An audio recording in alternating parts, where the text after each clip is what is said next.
మీ కుటుంబ శాంతి, ఆరోగ్యం, ఆర్థిక అభివృద్ధి కోసం రుద్రాక్ష మహాపూజలో తప్పక పాల్గొనండి. ఇప్పుడే నమోదు చేసుకోండి.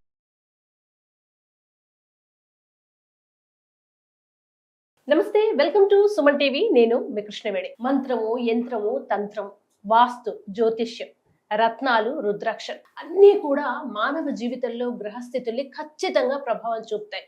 ఒకప్పుడు దీన్ని మూఢనమ్మకం అని కొట్టేశారు. మనం శంకర్లో పోస్తే గానీ తీర్థం అనం కదా. ఇప్పుడు సైంటిస్టులు విదేశాల్లో, అమెరికా లాంటి దేశాల్లో ప్రయోగాలు జరిగి హైందవ ధర్మము అందులో చెప్తున్న ప్రతి అంశము నిజమే అని ప్రూవ్ అవుతూ వస్తుంది. ఈ సందర్భంలో ప్రత్యేకంగా చెప్పుకోవాల్సింది సాక్షాత్తు శివంశగా మనం భావించే రుద్రాక్ష గురించి. అటువంటి ఒక రుద్రాక్ష ఉంటేనే విపరీతమైన ఎనర్జీ ఉంటుంది.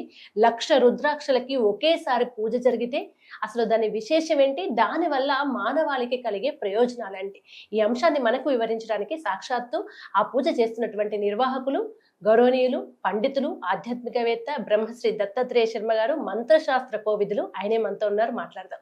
గురువుగారు నమస్కారం. నమస్కారం అమ్మా. 1,00,000 రుద్రాక్ష పూజ, అది కూడా ఇప్పుడున్న కాలంలో నేరుగా రాలేని వాళ్ళు ఆన్లైన్ లో కూడా చూస్తూ పాల్గొనే ఒక గొప్ప అవకాశాన్ని కల్పించారు.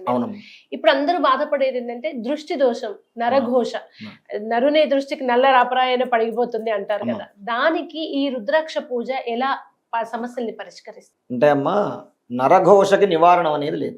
ఏదో మనం ప్రజలు వింటున్నారు కదా, చూస్తున్నారు కదా అని మనం లేనిపోనివి చెప్పకూడదు. ఇప్పుడు 1 కోటి రూపాయలు పెట్టి పూజ చేసుకున్నా అక్కడతో నరఘోష నివారణ అవుతుంది. కానీ నాలాంటి వాడు ఎవడైనా సరే ఇగో పలానా వారు 1 కోటి రూపాయలు పెట్టి పూజ చేయించుకున్నాడు అనగానే మళ్ళీ మొదలవుతుంది. దానికి నివారణ అనేది ఉండదు. అయితే ఈ పరమేశ్వరుడి యొక్క స్వరూపమైనటువంటి ఈ 1,00,000 రుద్రాక్షల పూజలో మన గోత్రం పేరు చెప్పి స్వామికి అర్చన చేసినటువంటి ఆ రుద్రాక్ష ధరించి మన మెడలో ఉండడం వల్ల నరఘోష మన మీద ప్రభావం చూపకుండా ఉంటుంది.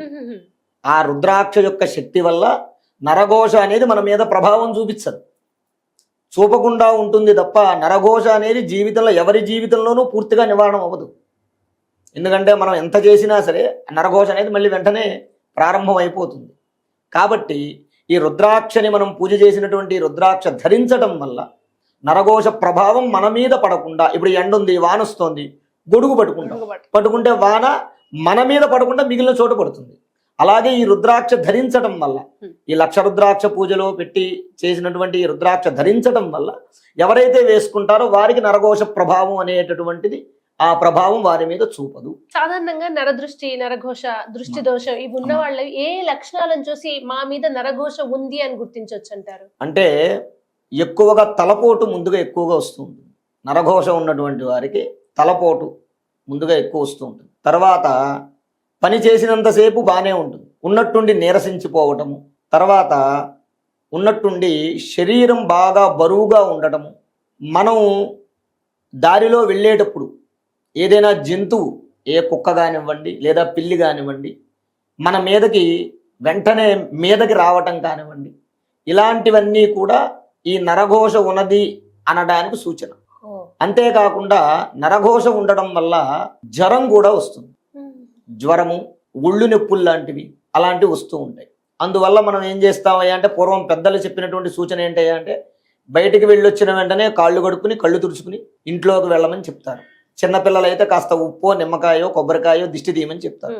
అలా చేయడం వల్ల ఏమవుతుందయ్యా అంటే, ఆ నరఘోష అనేటటువంటిది, ఆ నెగిటివ్ ఎనర్జీ, నరఘోష అంటే ఏంటయ్యా అంటే 10 మంది చూపు మన మీద పడడం వల్ల, మా యాక్టివ్గా ఒక వ్యక్తి ఉన్నారనుకోండి, ఆ యాక్టివ్గా ఉన్నటువంటి వ్యక్తి ఎవరైతే ఉంటారో వారి మీద 10 మంది అబ్బా ఇతను బాగున్నాడు, ఇతను మంచిగా చేస్తున్నాడు, శ్రద్ధగా ఉన్నాడు అనేటటువంటి ఆ దృష్టి ఏదైతే ఉందో అదే నరఘోష. అది నెగిటివ్ ఎనర్జీ కింద మన యొక్క శరీరాన్ని పట్టుకుంటుంది అనమాట. ఎప్పుడైతే పాజిటివ్ ఎనర్జీ కలిగినటువంటి సామాలు, ఉప్పు, నిమ్మకాయ, కొబ్బరికాయ, ఇవన్నీ కూడా పాజిటివ్ ఎనర్జీ కలిగినవి, వీటితోటి తిప్పేయటం వల్ల ఏమవుతుందంటే ఆ ఆరా పోతుంది, నెగిటివ్ ఆరా అనేది పోతుంది. అందువల్ల ఈ నరఘోష కలగడానికి ప్రధానమైనటువంటి సూచనలు అవన్నమాట. సో అసలు ఈ నరఘోష మన దాకా రాకుండా ఉండాలంటే రుద్రాక్ష వేసుకుంటే సరిపోతుంది. రుద్రాక్ష వేసుకోవాలి, ప్రతిరోజు బొట్టు పెట్టుకోవాలి. ఎందుకు అంటే కూడా నరఘోషకి ప్రధానమైన సూచన ఏంటంటే అమ్మా, మన యొక్క కళ్ళు అవతల వాళ్ళను చూడడం వల్ల కూడా నరఘోష కలుగుతుంది. ఇక్కడ దీన్ని ఆజ్ఞాచక్రం అంటారు, భ్రూమధ్య స్థానం అంటారు. ప్రతి మనిషి కూడా ఈ మనం ఏ తదేక దృష్టితో చూడటం వల్ల వాళ్ళు మనల్ని కానీ మనం వాళ్ళని కానీ తలనొప్పి వస్తూ ఉంటుంది. ఈ తలనొప్పి ఎక్కడి నుంచి ప్రారంభం అవుతుంది అంటే, ఆ తలనొప్పి రావడమే నరఘోష ప్రారంభం. అది ఈ భ్రూమధ్య చక్రంలో కుంకుమ బొట్టు పెట్టుకోవాలి. ఇక్కడ ఆజ్ఞాచక్రం ఉంటుంది. ఈ ఆజ్ఞాచక్రానికి గనక నెగిటివ్ ఎనర్జీ ఎప్పుడైతే తగులుతుందో అప్పుడు నరఘోష వచ్చినట్టు అర్థం. అందువల్ల దీనికి తగలకుండా ఇక్కడ మనం పూర్వం సాంప్రదాయ ప్రకారంగా కుంకుమ బొట్టు పెట్టుకుంటారు. ఇక్కడ ఆ కుంకుమ బొట్టు పెట్టుకోవడం, కుంకుమో సింధూరమో వారి వారి యొక్క ఆచారాన్ని బట్టి వారు పెట్టుకుంటారు. అది పెట్టుకోవడం వల్ల అది 150% నరఘోషని నివారణం చేస్తుంది, ఆపుతుంది.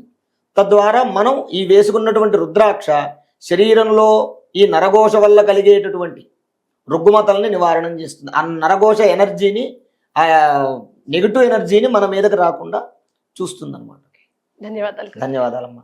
విద్య, ఉద్యోగం, వివాహం, సంతానం, దాంపత్య సమస్యలు, ఆరోగ్య సమస్యలు, ఆర్థిక సమస్యలు, ఏ సమస్యలకైనా నివారణం కలగాలి అంటే 1,00,000 రుద్రాక్ష పూజల్లో పాల్గొనండి. అందరికీ శుభం కలిగి పరమేశ్వరానుగ్రహంతో ఆయుష్షు, ఆరోగ్యము, ఐశ్వర్యము, ఆనందము కలుగుతాయి. శుభం. స్వస్తి.